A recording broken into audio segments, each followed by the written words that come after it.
Magandang araw po sa inyong lahat. Welcome back to our Genesis to Jesus Bible Timeline Story, all about God's Covenant Love Story. Sumainyo ang kapayapaan. Peace be with you. Shalom. Ito po inyong gabay sa pananampalataya, si Brother Eddie Cueto. Ad Maiorem Dei Gloriam, for the greater glory of God. Maligaya at mapagpalang paglalakbay sa banal na kasulatan, Genesis to Jesus. Session 8 na po tayo ngayon. Yan po ay lesson 5 ng workbook na Genesis to Jesus in Tagalog. At ito po ay part 2 ng lesson 5. Yung nakaraan ay lesson 1, lesson 5 part 1. Ang title po nitong ating session 8 ay mapasamit ang kaharian mo. Ito rin po ang period of salvation. Period 6, Royal Kingdom. Period 7, Divided Kingdom. Period 8, Exile. Period 9, Return. Period 10, Makabayan Revolt ng The Bible Timeline, The Story of Salvation by Jeff Cavins. Ang ating agenda ay una, pagpasok sa kaharian. Pangalawa, dalawang bansa sa ilalim ng Diyos. At yun pong ating pag-aaralang mga katanungan na ating sasagutin. Para maunawaan ninyo ang istorya ng Royal Kingdom, period 6, basahin po ninyo ang 1 Samuel chapter 1 to 4 at chapter 7 to 12, chapter 15 to 16 at chapter 26. Ganon din sa 2 Samuel chapter 5 to 7, chapter 11 to 12 at saka sa 1 Kings chapter 1 to 11. Ang panahon ng kasaysayan ng kaligtasan ay karaniwang tinutukoy bilang monarkiya. Ang mga Israelita ay humiling ng hari at ubiling sinagot ng Diyos ang kanilang kahilingan. Hinirang si Samuel, ang huling hukom, upang basbasan si Saul bilang unang hari ng Israel. Sabay nito, binalaan ni Samuel ang mga tao tungkol sa panganib ng mga hari at kaharian. Si Saul ay maraming problema at sa huli ay napatay sa digmaan. Si David, na sumakop sa higanting Filisteo na si Goliath, ay sumunod kay Saul bilang ikalawang hari. Si David ay isang makapangyarihang mandirigma at pinagkaisa ang lahat ng mga tribo sa isang kaharian. Pagkamatay ni David, ang kanyang anak na si Solomon ay nagtayo ng templo sa Jerusalem, ang punong lungsod. Sa kabila ng kanilang maraming positibong nagawa, pareho silang si David at Solomon ay maraming kasalanan sa pagtatayo ng kanilang imperyo, nagpapadala sa mga tukso ng kaharasan, kasarian at kapangyarihan.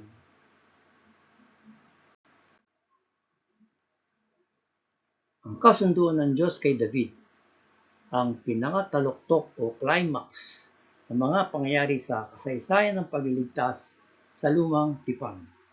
Siyempre, ang kaganapan o katapusan ng plano ng Diyos ay ang pagdating ni Jesus at ang pagtatatag ng kaharian o Kingdom of God. Yan po ang simbahang Katoliko. Madaling mapuna ang kaharian ng Diyos sa panahon ni David, lalo na sa mga pangyayari sa ilalim ng pamamahala ng kanyang anak na si Haring Solomon. Ito na nga ang katangian at karakter na ninanais ng Diyos mangyari para sa kanyang pamilya dito sa ibabaw ng lupa. Intensyon ito na maaari lamang maganap sa pamamagitan ng simbahang Katoliko. Narito po tayo sa period 7, yung pong Divided Kingdom ng Story of Salvation. Pagkamatay ni Solomon ay hindi nagkasundo ang mga lipi at ang kaharian ay nahati sa dalawa. Ang Israel, yan ay nasa hilagang kaharian at ang Juda ang timog naman na kaharian.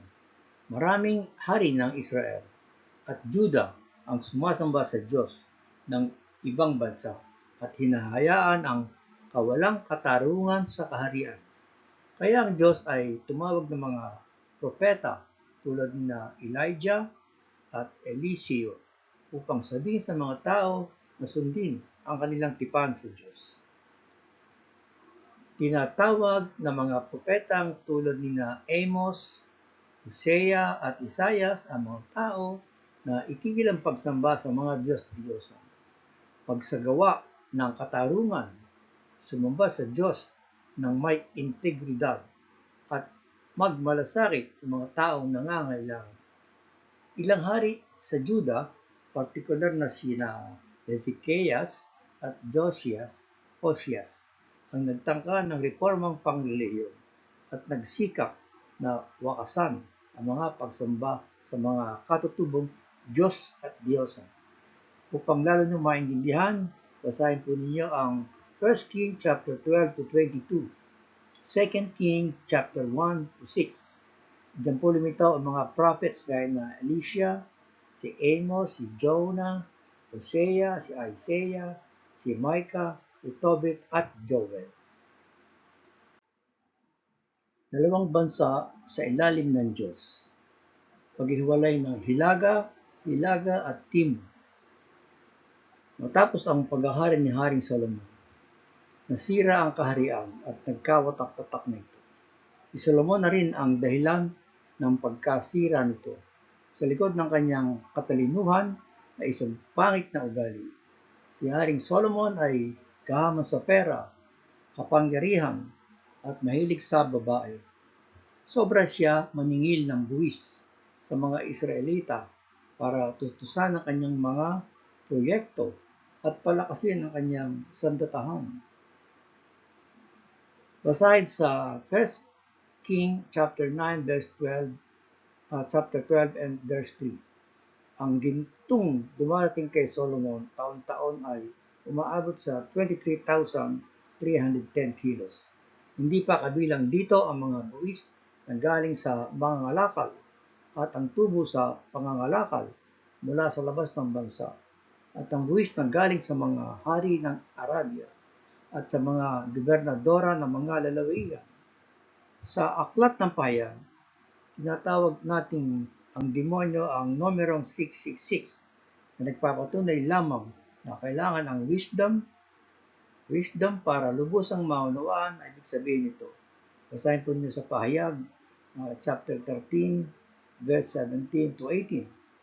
At walang maaaring magtinda o bumili maliban kung sila may tatak na pangalan ng halimaw o ng bilang na katumbas niyo.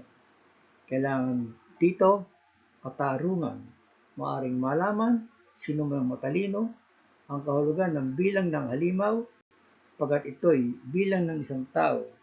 Ang bilang ay 666.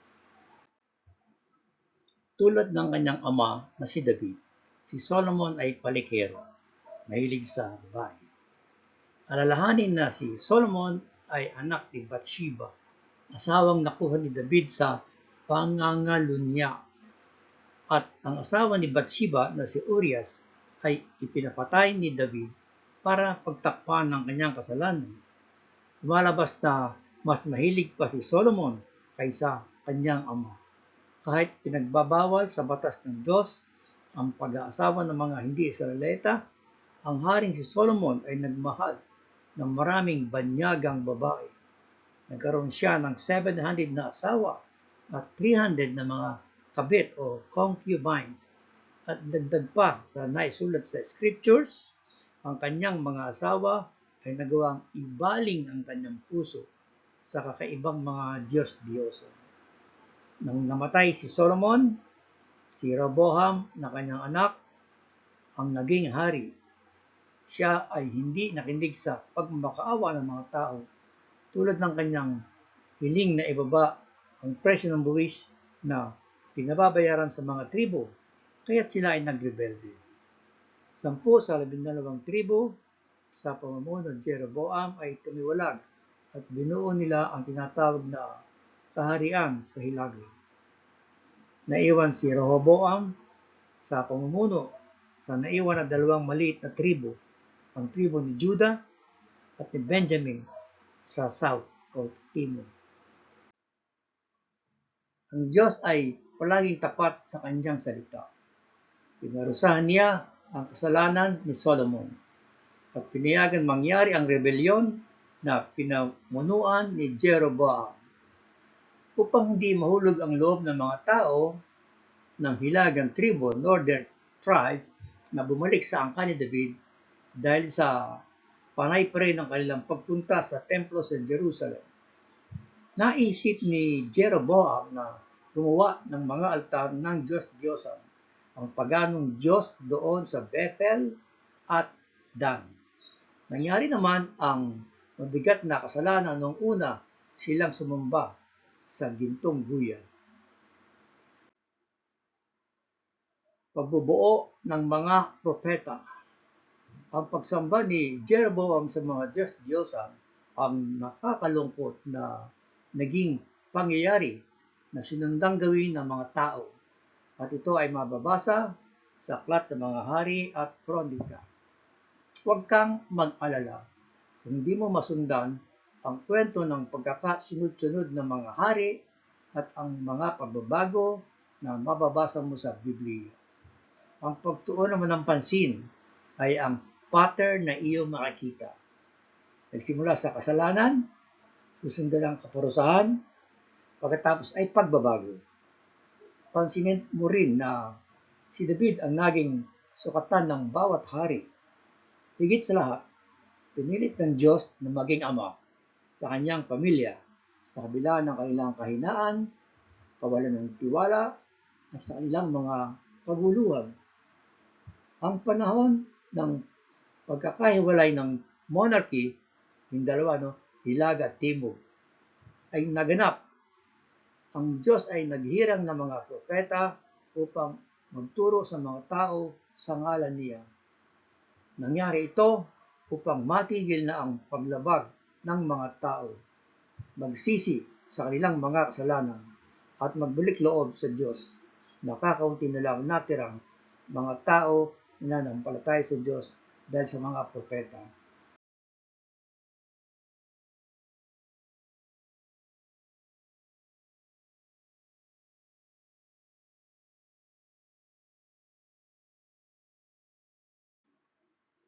Mga mabubuting hari at masasamang hari.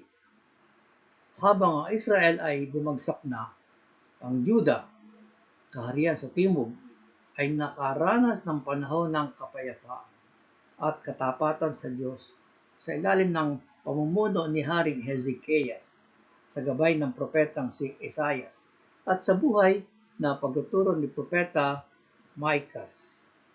Ang pagkabulok at pagkasira ng moralidad at relihiyosong pamumuhay sa hilagang kaharian, Northern Kingdom, ay kumalat at hinawahan ang mga tao sa timog, Southern Kingdom. Nang lusubid at matalo ng Assyria ang Judah taong 701 BC, nakilala ito ni Isaias bilang instrumento na ginamit ng Diyos. Aking tungkod laban sa bansang walang galang.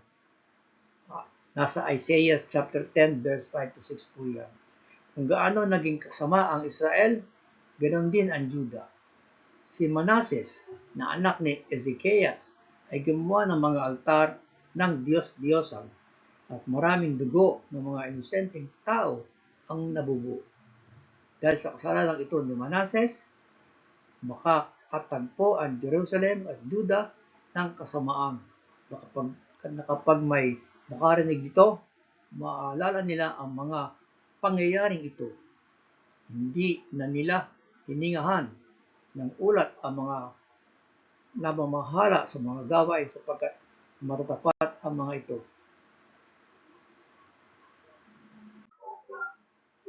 Period 8 na po tayo, exile ng Story of Salvation. Mababasa po ninyo yan sa 2 Kings chapter 17, chapter 18, verse 9 to 12, chapter 24-25. Despite the prophet's warnings, the people of Israel and Judah continue to turn away from God's covenant with them. God lets their kingdom be conquered and their rulers overthrown. The Assyria conquered in Israel in 721 BC. The namang Babylonians conquered Judah in 587 BC.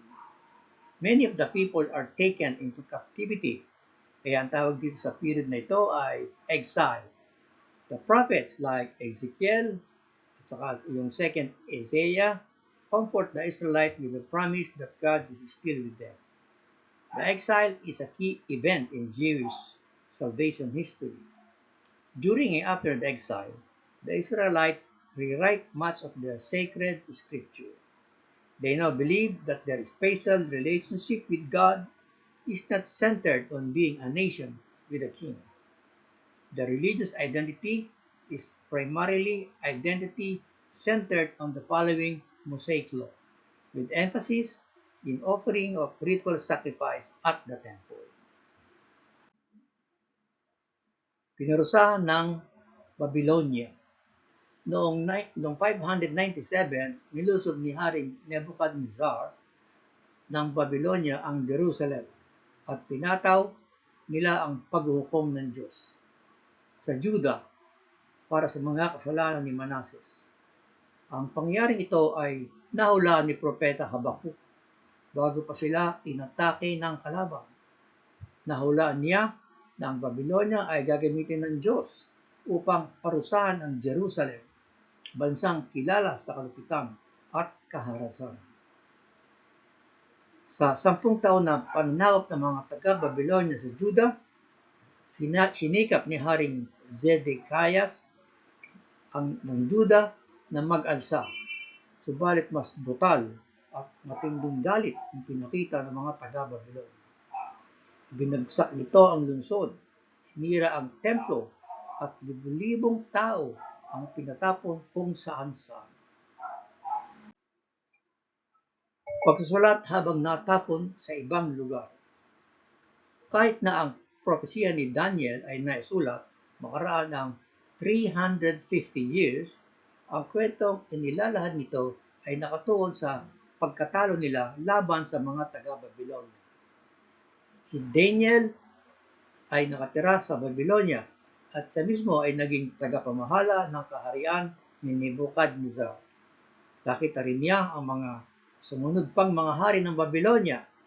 Mababasa po niya sa Daniel chapter 106. Ang parte ng aklat na ito ni Daniel ay maihilera sa iba pang historical books sa Biblia tulad ng Tobit, Judith at Esther. Ang lugar nito sa kanon sa ating aklat sa banal na kasulatan ay mistulang mga aklat pang meditation kung paano napangalagaan ng Israel ang kanyang pananampalataya at pagkatao sa labas ng Promised Land. Sa kanilang pagkatapon sa kanilang mga paghihirap buo ng pagtugi sa kanila, pansinin sa mga aklat na ito kung paano ang mga ordinaryong Israelita, ang byuda, ang bulag at mga anak nito, ang berheng ikakasal, sila ang mga bayani ng pananampalataya. Kung gaano kaalab ang kanilang pananampalataya at kung paano nila iniligtas ang mga tao. At pagkatapos ng period 8 exile, dito naman po tayo sa period 9, the return ng story of salvation. Kung gusto po ninyong maintindihan halos ang kwento na ito, basahin po ninyo ang Ezra chapter 1, chapter 3 to 7, chapter 9 verse 1 hanggang chapter 10 at 17, chapter 17. At sa book of Nehemiah, chapter 1 to 13. 50 years passed in exile. Then a new Persian king, Cyrus, allows the people, now called Judeans or Jews, to return to rebuild Jerusalem and the temple. The books of Ezra and Nehemiah tell how the people saw God's hand at work during the progress and struggles they experienced in this process. Paglipas ng pagkatapos o after the exile, pagbabalik at pagbubuo. Nagbigay ng propesiya si Jeremiah na pagkatapos ng mga Israelita sa Babylonia ay magtatagal ng 70 years. Sa katotohanan, kalahati lang halos sa mga taong hinulaan ang nangyari. Noong 538 BC, natalo ng Persya ang Babylonia sa pamumuno ni Haring Cyrus. Nagpalabas ng utos si Haring Cyrus na palayain ng mga bilanggo ang bayan ng Diyos upang bumalik sa kanilang bansang Jerusalem. Bukod pa rito, ginastusan ni Haring Cyrus ang pagpapaayos sa templo na winasak ng dating hari na si Nebuchadnezzar. Hindi nangangahulugang ang nakabalik na mga Israelita ang siyang pinakabanal, pinaka-religyoso at pinaka-mapagmahal sa Diyos. Ang propetang si Malakayas ay nagsasaad ng buhay espiritual ng mga nagsibalik na tao. Sila yung mga lumaban at tumuligsa sa korupsyon ng mga pari at mga ordinaryong tao na walang pahalaga sa kanilang moralidad. Ang buong istorya ng pagbabalik sa Juda ay pagbubuo sa Jerusalem ay isinasaad sa aklat ni Ezra at Nehemiah. Kung nais mong buuin ito, basahin mo sa ganitong ayos ang sumusunod na aklat. Ezra, Nehemiah, Ezra, Nehemiah. Unang-una, ang kanilang ginawa ay ang mga pagkumpuni sa kanilang templo na kung minsan ay mababasa mo sa kanilang tawag na ikalawang templo. Siyempre, ang unang templo ay yung ginawa ni Haring Solomon. Ito yung pangalawa. Ang pagbubuo ng templo ay dahil sa pagtutulak ng dalawang propeta sa panahon ng Restoration Era. Sila Haggai at Zacchaeus silang dalawa. Matapos mabuo ang templo sa pamumuno ni Ezra, ang mga tao ay gumawa ng solemn na renewal ng kanilang pangako o covenant sa Diyos. Ang seremonyas ay pinalooban ng mahabang panalangin ni Ezra, kung saan niya inaalala ang pangako ng Diyos na pagmamahal at ang pangako ng kaligtasan simula pa noong ang mundo ay likhay. Nasa period 10 na po tayo. Ito yung Maccabean Revolt. Kung gusto po niyang maunawaan at maintindihan ito, basahin niyo ang 1 Maccabees chapter 1 to 6. When Alexander the Great comes along, the Greeks come to rule over Israel. One of the Greek governors tries to establish Greek culture and religion in Israel and put statues of Greek gods in the temple. In response, around 150 BC, a Jewish family, the Hasmoneans, they are also called Maccabees, led a successful revolt against the Greeks to restore Jewish independence. During this troubled time, the common people hoped for a Messiah or Savior to make them great. New Jewish groups, yung mga Essenes, mga Pharisees, mga Sadducees, arise during this time. Each group emphasizes a different approach to faithfully living the Jewish faith. Paghihirap at pag-aalsa. Ang matatawag ng mabait na imperyo ng Persya ay pinabagsak ng mga Grego noong taong 331 BC sa pamumuno ni Felipe ng Macedon, kasama ng kanyang anak niyang si Alexander the Great. Ang Holy Land ay napasa ilalim ng mga kamay ng mga banyagang mga hari na totoong malulupit. Sa kasaysayang ito, magtatapos ang Old Testament period at magdadala sa atin sa humigit kumulang na 100 taon bago dumating si Jesus, ang Kristo. Ito ay inilahad sa ikalawang aklat ng Makabeyo.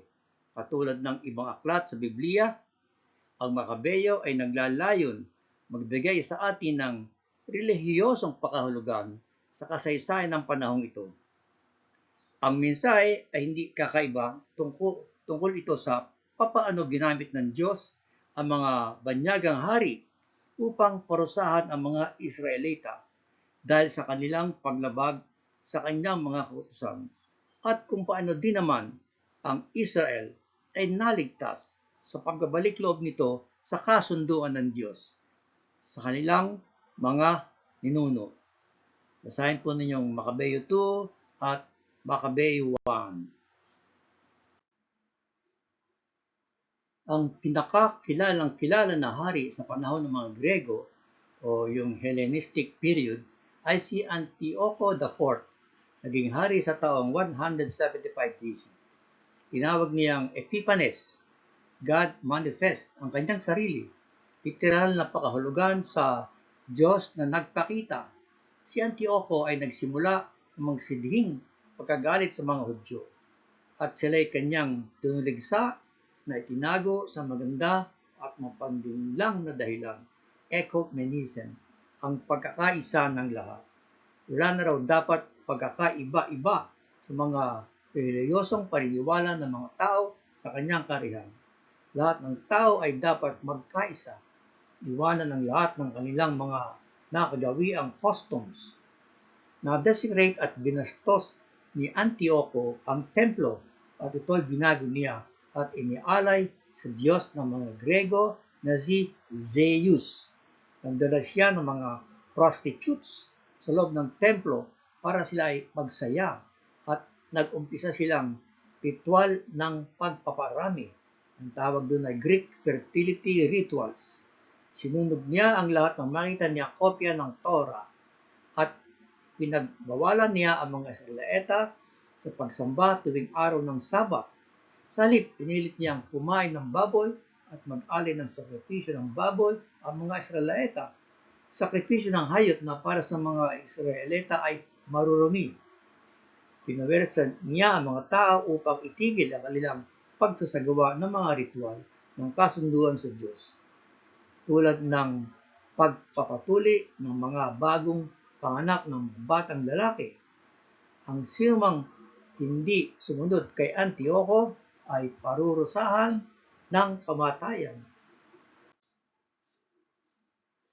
Ang mga Israelita sa pamumuno ni Judas Maccabeus, anak ng matandang pari, ay nagsagawa ng sunod-sunod na revolusyon at pag-aalsa laban kay Antioco at sa mga sumunod pang mga taong makapangyarihan. Si Judas ay magaling na mandirigma at isa ring relihiyoso. Binalik niya ang pagiging sagrado ng templo at tinuruan niya ang mga tao upang ipagdasal ang mga tapat na namatay. Hinembok rin niyang maniwala ang mga tao sa muling pagkabuhay ng mga patay. Sa pamumuno ni Judas, kasama ng kanyang mga kapatid na lalaki, ang mga Makabeyo, kahit mukhang imposible, ay nagwagi na mapatalsik ang lahat ng banyagang may mga katungkulan sa Jerusalem. Simula sa punong hari na si Juan Hyrcanus, ang Israel ay pumasok sa 100 years ng kanyang kasarilinan, 100 years na independence sa ilalim ng pamumuno ng mga pari. Ang panahong ito ang tinatawag na Hasmonean Dynasty bilang pag-alaala sa lolo sa tuhod ni Judas Maccabeus. Sa panahong ito, masasaksihan ang pagsikat ng mga Pariseo at Sadduceus. Sila mga sekta ng Israel na palagi nating mababasa sa Ebanghelyo. Ito ang ating pag-aaral katanungan. Sa part 2 ng lesson 5, ito po yung huling apat. Bakit mahalaga bundok sa muraya sa kasaysayan ng kaligtasan? Ano ang kahulugan ng salitang tuda? Ano ang ilan pang mga pangalan na banggit sa Biblia na maaaring gamitin sa paglalarawan ng kahariang Hilaga at Timog? Ano ang propesiya ni Ezekiel tungkol sa bagong David? This year 2024, this is my quest. Spread the word of God to the least, the last, and the lost, and to all Christians. I had freely distributed 20 workbooks in October 2022 before my open heart surgery in November 29. I am requesting donation of any amount for the purchase of another 20 G2J workbooks for every parish in Vicariate of San Antonio de Padua, praying that I will be able to accomplish my quest. In 1 Chronicles chapter 4 verse 10, Jabez cried out to the God of Israel, "Oh, that you would bless me and enlarge my territory. Let your hand be free with me and keep me from harm, so that I will be free from pain." And God granted his request. So this is my prayer also, that from my parish, I can spread the word of God. And this is my prayer, our prayer. In the Father, and the Son, and the Holy Spirit. Amen. Panginoon namin Diyos, hinubog mo ang tao mula sa lupa ng mundo at hiningahan ng Espiritu ng iyong buhay. Subalit, tumalikod ang tao sa iyo at mas pinili ang magkasala. Ibalik po ninyo kami sa inyo, Panginoon. Ibalik po ninyo ang tao sa iyong anak na si Jesus, naging dahilan ng aming pagwawagi sa pamamagitan ng kanyang pagkamatay sa krus. Amen.